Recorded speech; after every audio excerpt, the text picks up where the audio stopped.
everybody, so we're back talking some more Monarch Legacy of Monsters on the channel. Episode 8, we're inching closer and closer towards that finale. Only 2 episodes left after this, believe it or not. At least last week we finally got the explanation for May's backstory. Thankfully, episode 8 gets things back on track story-wise. Not just within the 2015 storyline, but in the flashbacks as well. And puts into motion some pretty crazy events with these Titans that we're going to see unfold over these next few episodes. Given how we concluded things in episode 7 with Shaw blowing up the portal in Alaska, it's only fitting to pick things back up moving to their next target, a place that we've actually seen before back in the early episodes, Kazakhstan. In case you don't remember, it's the place all those years ago we watched Keiko fall into that massive pile of endoswarmers. It has been gradual, but I have been noticing a slight shift in Shaw. You can arguably say he's more of an antagonistic character as he's inching closer towards whatever his goal seems to be. I'm torn, mostly because Kurt Russell just plays this character so excellently. According to Verdugo, Shaw's explosion did get rid of the radiation in Alaska, but it does have the adverse effect of causing the gamma radiation levels in several other places to skyrocket, causing this impending fear, of course, of triggering yet another G-Day, which unfortunately means we have to try and stop Shaw before something like that happens. Like always when there's the episodes with the dueling timelines between the flashbacks and the 2015 storyline, the flashbacks do pique my interest a little bit more all around. The conflicts arising, the high stakes at play, due to Lee, Keiko, and Bill having to scramble to save Monarch thanks to Hatch trying to ruin their life's work, disintegrating Monarch unless they produce some monsters. Which does raise a lot of red flags, although not shocking red flags, given how the first time they saw Godzilla, their first idea was to just blow him up. So with that context, you can kind of understand why you would be hesitant on giving them info of a map of every Titan they can find, even if they begrudgingly inevitably end up doing that. With these dueling storylines, it always is a fun novelty whenever they do showcase the same locations just decades apart and try to link them together in some way, and there's a lot of that in this episode in particular. Like how in the past Bill punches the wall, then it ends up being Tim's office later on, when he takes Kate's group to Monarch to have them assist in trying to locate Shaw's next target, along with just seeing how different that building is in Kazakhstan since Lee, Keiko, and Bill were there all those decades ago, but that's getting a little bit ahead of ourselves. Surrounding all of this stuff involving Shaw, it does beg the question, why didn't they just go with Shaw in the first place? If they had gone with them, they wouldn't have gotten May captured and had to get her back, and wouldn't have to be worrying about trying to track him down because they'd be with him. If there's any consolation, I guess at least it is pretty easy to narrow down where Shaw's next target is once they find Keiko's file about how she died in Kazakhstan. More and more as the season goes on, I'm feeling worse for Kentaro because it seems like his character by and large, other than just being in the random family, he is kind of pointless, which makes me feel bad for saying that. By now, he kind of just feels like he's getting dragged along on this adventure. You just feel more sad for him when we look through the files and you see that his father was too busy testing out Godzilla stuff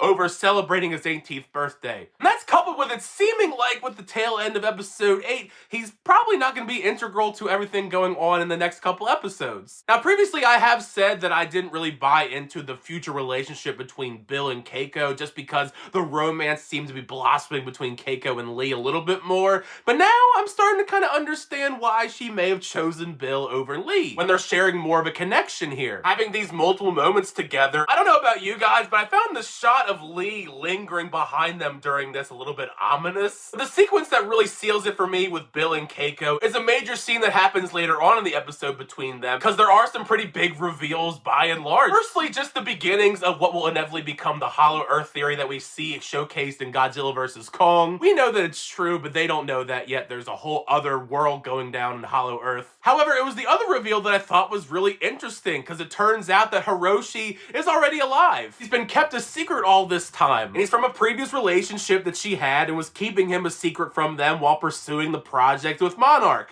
Which does mean that Bill biologically is not the father of this child. Doesn't mean a whole lot, I guess, in the grand spectrum of things. He's just a stepfather and not the biological father. But yeah, after they have this tender moment with one another opening up, I see why Keiko would choose Bill over Lee. Even if Lee is the one that saves all their asses, going to the general, trying to get him to save Monarch, even if the Titan map isn't good enough, having to resort to desperately revealing to the general that they didn't kill Godzilla after all. This operation they have going on to go into Kazakhstan and stop Shaw had me quite nervous in a lot of different ways. Outside of just the potential radiation lingering the longer that they're in there, it's just downright creepy going through this place. Navigating through all of these scary corridors, tons of gross endoswarmer skeletons to clue you in on they're probably going to be much bigger when you do inevitably see them. A lot has changed in the many decades since we saw the endoswarmers taking over in the flashbacks. One of the most distinct things about this place since we saw Keiko fall to her demise is where she fell, there's a massive portal, which seeing that immediately got my gears going on some theories. While Shaw more or less has turned into an antagonist, you do have a clear understanding on why he is the way that he is, losing all of those that he considers his family. He clearly was in love with Keiko, and believing what he's doing is right, sealing the world away. And slightly in a way, I would say he is correct, at least in some shape or form. Mostly his theories about Godzilla, on how Godzilla isn't actually evil, he is a balancing force. He isn't explicitly going out to destroy humans in any shape or form, he's just here to keep the balance between the Hollow Earth and our Earth. A theory that we saw proven time and time again in King of the Monsters and Godzilla vs. Kong. Who knows if Shaw lives long enough to see either of those? That is a detail you have to consider. Which, by the way, we finally more or less get an answer on how Shaw, despite being in his 90s, is so spry. Even if it is kind of an answer we all saw coming. As many people speculated from the very beginning, Shaw spent some time in the past in the Hollow Earth, which we have learned previously that time doesn't necessarily work the same down there as it does up here. It leads me into what I was getting into about Keiko. Even though I did initially say Keiko died all those episodes ago, and according to the records and Lee, she's dead, there is that possibility with that portal that she didn't fall to her death, she just fell to the Hollow Earth. So I'm really intrigued at the possibility if Keiko actually died, or has Keiko just been in the Hollow Earth for all of these decades? Or option 3, she got down there and got eaten by something. I guess that is also a possibility. This climax of episode 8 though is wild. Everything pretty much just hits the fan. You want to talk about a hectic conclusion. It already was nerve-wracking enough with everything crumbling around them due to Shaw's detonators going off. But then May goes and falls into the portal. After everything we went through to get her back into the story, she falls right into the damn portal. And even though I thoroughly prepared myself on what exactly potentially the endoswarmers could look like after all of these decades feeding on radiation, I was still horrified seeing what exactly those endoswarmers looked like. How terrifying it was when it looked like it was going to take out Kate. Just the cherry on top to the chaotic Sunday, Kate and Shaw falling into the portal as well, with the portal closing behind them. So it seems like going forward, at least next episode, potentially the finale,